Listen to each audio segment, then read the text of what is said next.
So this talks about a happy outcome, brilliant new ideas, having confidence in yourself, being able to move forward. I feel as if a lot of you Aquarius are in a really good place right now. These are quite balanced. You've done a lot of healing. You've done a lot of work in yourself. I feel as if this is a really good time for you being open to allow people coming into your vicinity. You're open to receive love. I feel as if your next card here is getting to know each other. So, as I said, it's a good time to be open to receive love. For those of you that have already met somebody, I feel as if this is going to be really good as you start to get to know each other. Your bond will start deepening. I feel you're on the right path with this. If you've not met MD yet, I do feel there's a good chance this month of someone coming in. I would say late November, early December. This could be at functions, Christmas parties, socialising. For those of you in America, it could be meeting somebody at a Thanksgiving reunion or, something like that. You have the Wheel of Fortune, which talks about you moving forward in the cycle. So for those of you that have been single for a long time, I do feel there's an energy coming in for you. The next card you have is the Ace of Pentacles, which is a really great card. This is someone coming in that is totally attentive. They're earthy, they're nurturing, they would be really kind, and it's not just all about the sex. There would be a lot of after sex affection. Pentacles are an earth sign. This could be a Taurus, Virgo or Capricorn coming in for you, but I feel as if it would be a really, really good match.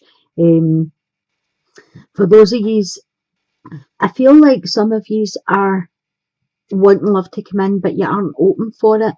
And for those of you that aren't open for it, I feel like these chances are going to be there for the taking, but you need to look for them. So if you are out socialising, don't wait for them to approach you. You approach somebody, have a chat, have a laugh, make it light-hearted, see how they take on your energy. I'll pull another card for you. Oh, Ace of Chalices. 2 aces, 2 new beginnings here, and a 10, which is an end of a cycle, which brings in a new beginning. So things are looking really up for you. The Sun card is your hopes and wishes being fulfilled. So the Ace of Chalices, again, a loving, kind, gentle relationship on the way in. This could be a water sign, Cancer, Scorpio or Pisces. Very much a relationship of attentiveness, petting, touchy-feely. Both of these cards, both of these aces are the nicer side of a sexual relationship. They're both very into the person that they're with. They are, they listen to what you're saying. They're kind, they're sensitive, they're emotional.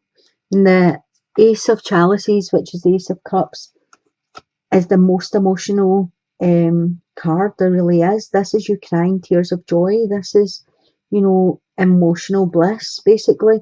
So for a lot of the Aquarius this month, going into next month, there is the potential for love coming into your life. You just have to be ready to receive it. And as I said, the Sun card is your hopes and wishes.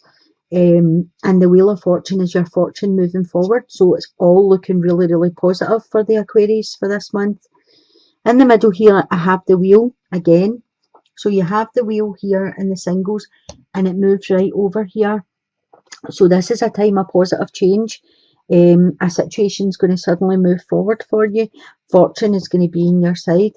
There is definitely someone coming in and they're worth waiting for. So this person, everything's happening in divine timing for Aquarius. I feel for some of you have waited a really long time for somebody to come in. You have the King of Pentacles here. So the King of Pentacles talks about a kind of one-sided love.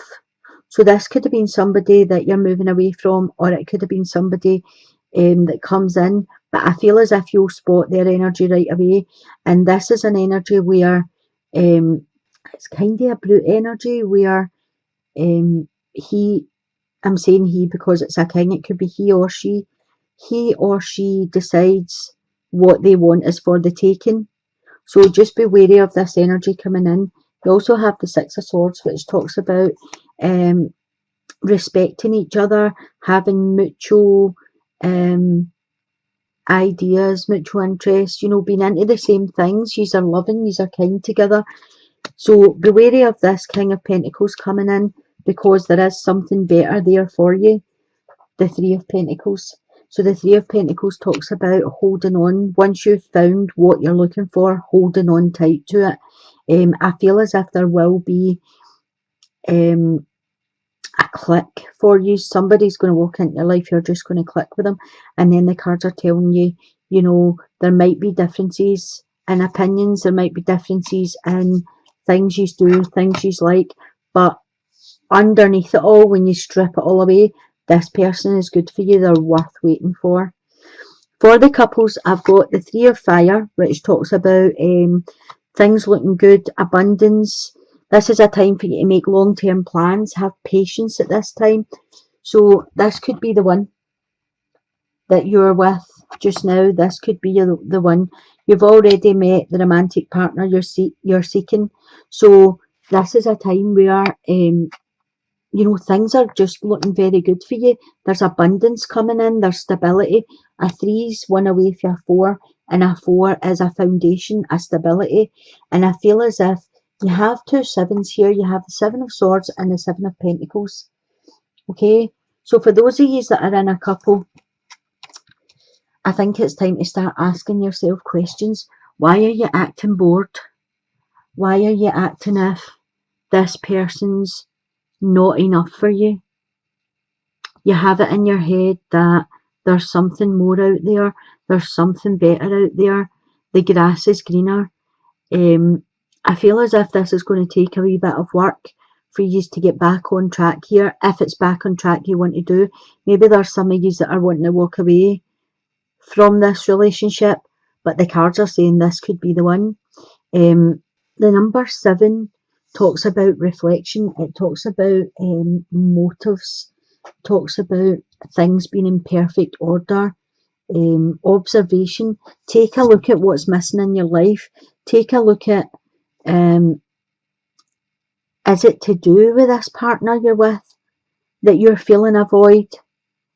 Because I feel someone is feeling a void in their life, but I'm not sure that it's to do with the person you're with.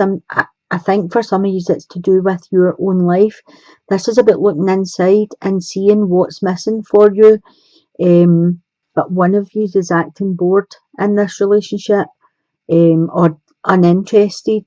The next card you have is the Hanged Man. So for some of you that are in a relationship with a male, this could speak of him having problems in the bedroom. There could be some impotency there. But I feel as if you are patient and kind and gentle, this will sort itself out.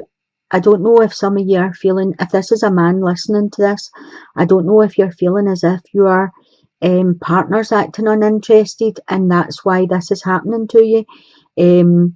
Quite a lot of it is usually just about thoughts and, making things worse than they are. But I feel as if this whole situation is about patience. For some of you, I feel as if there's been a temporary pause in your relationship for something. I don't know if something happened or if there was something going on out with your relationship, work, home, other family members or something, but there's been a temporary pause in your relationship. And I feel with the Hanged Man here, you're going to have to look at things from a different perspective to get things back on track. I feel as if someone's been a bit selfish and only looking at it from their point of view. So maybe if one side of you has been having to use up most of their time doing something else out with the relationship, and the other person's feeling a wee bit left out or jealous or something like that, this is about conversations. You're going to have a look at what's going on, like between yous. Some of yous might want to have a wee period of solitude, or, you know, a disconnect, just to take a time out and actually look and see, try and think about the positives and the negatives. Write down everything that you love about your partner and write down what's annoying you, and then try and remember back to when you met, what you loved about them, and just see if it matches up, that you still love the same things, and then put it into perspective and look at it from a different position.